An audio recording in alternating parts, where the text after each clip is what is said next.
Hi, we're Ellie and David. Join us as we overland the Americas in Yak, our Land Rover Defender. Yak's already taken us across Europe and Central Asia, but this expedition will be our biggest challenge yet. We're overlanding from the southern tip of Argentina all the way to Prudhoe Bay, Alaska. Follow along as we experience all the extremes and beauty of a simple life on the road in our Pan American adventure.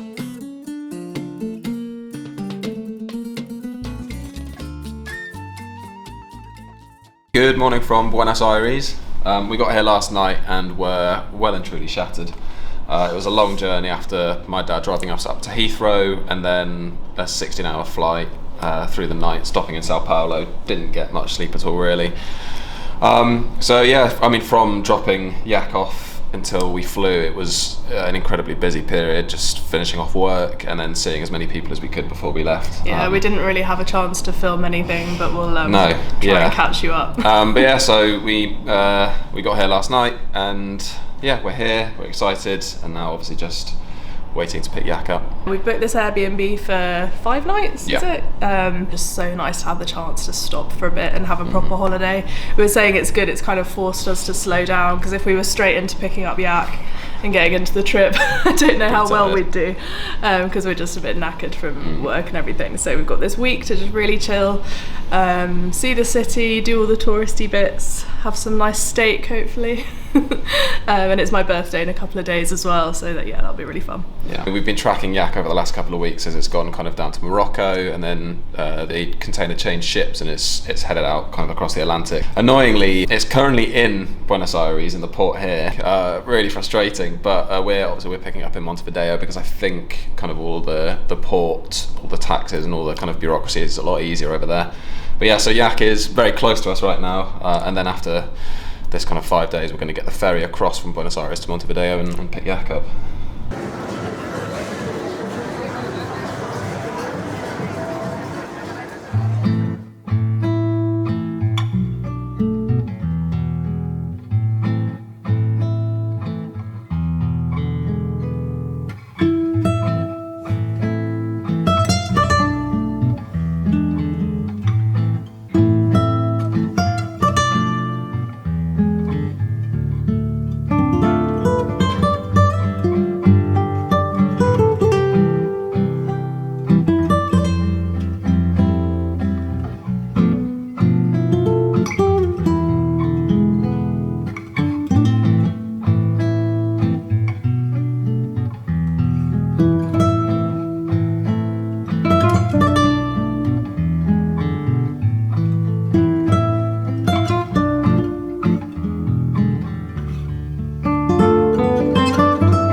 It's been really nice to get to know Buenos Aires over the last couple of days. We are looking forward to the freedom of having the Land Rover again and being able to kind of get about, and also just looking forward to being back on the road. We've booked the ferry for tomorrow from Buenos Aires to Montevideo. We still don't really know if we're able to pick the Land Rover up. We've contacted our kind of agent on the other side, but not heard anything back. We know the Land Rover's been kind of taken off the ship. We've been checking on the Maersk website. So we're going to try and get across for about midday, which does mean having to get up pretty early. We've got a lot of stuff to get across, so hopefully that's fine. Yeah, and we're hoping that by, I don't know, maybe 2-3 o'clock tomorrow we'll be back with Yak, which is very exciting. It's been over a month and a half now since we dropped him off in Felixstowe. We'll just see what happens tomorrow morning and see what happens when we get to Montevideo. Good morning. It's 5:30. We have to be at the port at 6:30. It's very, very early. We don't actually know if we're going to be able to pick up yak when we get across. But if we can, we'll be very, very excited once we've woken up.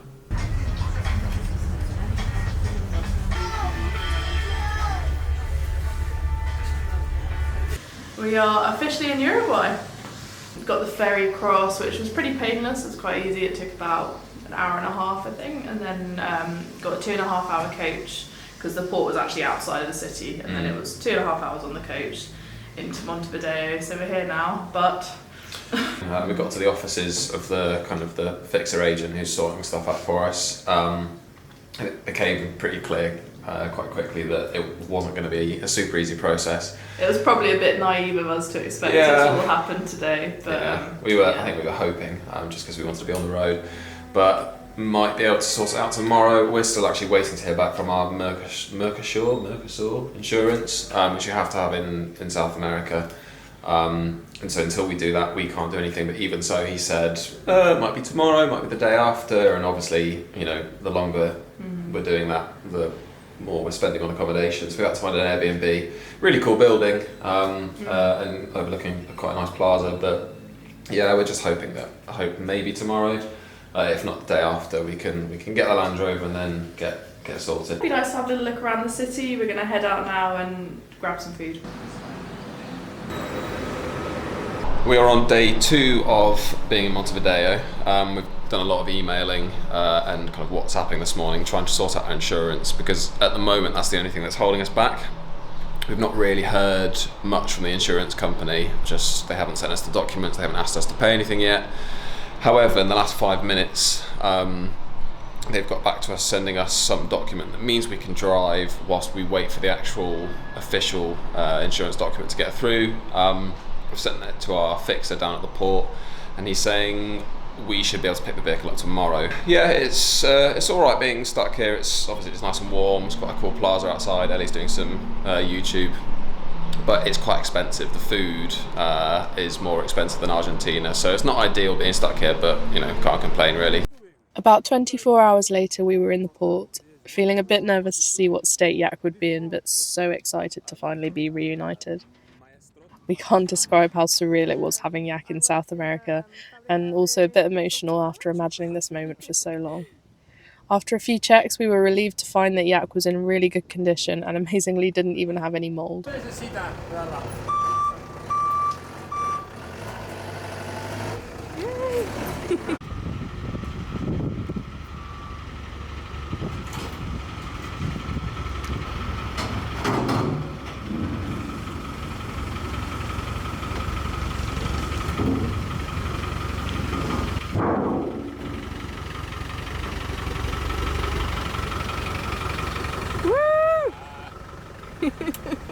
How do you feel? Weird, really weird. Oh, I'm so happy.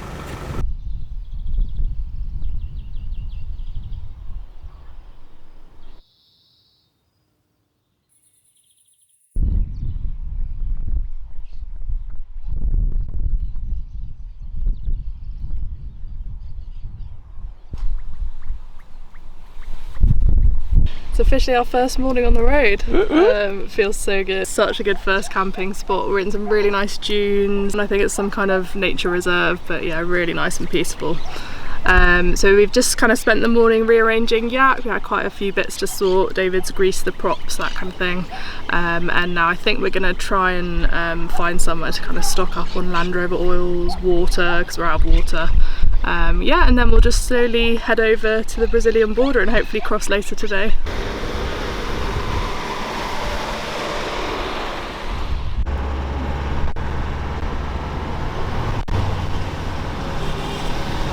Just driving along and saw a 110 being pulled by a low loader. I drove past and the guy driving got really excited and waved us over. And it's a couple that broke down about 5 days ago in Uruguay, and they've been travelling around Argentina and Chile and stuff, and yeah, just had a chat with them, and they gave us some contacts for a few WhatsApp groups when we're in Argentina, but also said when we're coming through Brazil, if they've made it back getting towed, we can stay with them, go around their city. Really, really lovely couple, and yeah, it's just feels like we're on a trip again. You know, meeting people and just kind of sharing experiences. As we get closer to the Brazilian border, it's feeling a lot more tropical. The air's so thick, it's really muggy, and all the plants and stuff are kind of feeling more tropical, and so we're getting really excited to cross now. I'm a bit of a crocodile nerd, and I've read that there are quite a few caiman in northern Uruguay and lots in southern Brazil. Did some research, and online it said the caiman go into mangrove swamps and some of the watering holes, man-made watering holes for cows, which we've seen quite a few of the last half an hour. Ellie's convinced she's going to see one before I do, but it's not happening. First person to see it doesn't do the dishes. Okay, fine.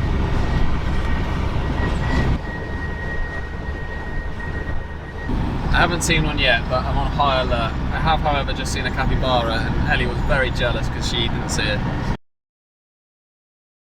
That was the easiest border crossing we've ever done, apart from the ones in Europe where you just don't have to go through any process at all. But it was just... I was like, is that it? Yeah, we gave them passports, they stamped us out, and then did the car, and it was, yeah, over in 5 minutes. Yeah, compared to Central Asia, it's crazy. Not going to complain. Yeah, I could get used to this. And I think in Brazil. Yeah, I think it's pretty much the same over there as well. There's not actually any sort of like scanning or vehicle check. You just drive through. Our fixer told us that we could just accidentally drive through and not sign ourselves out or the vehicle out. Apparently in the border town of Chuy, we've just been stamped out of Uruguay, but it's really weird because half the town's in Uruguay and half's in Brazil. So there's just this little pavement in the middle, and then that side's Uruguay, where Yak is, and that side's Brazil. So cool.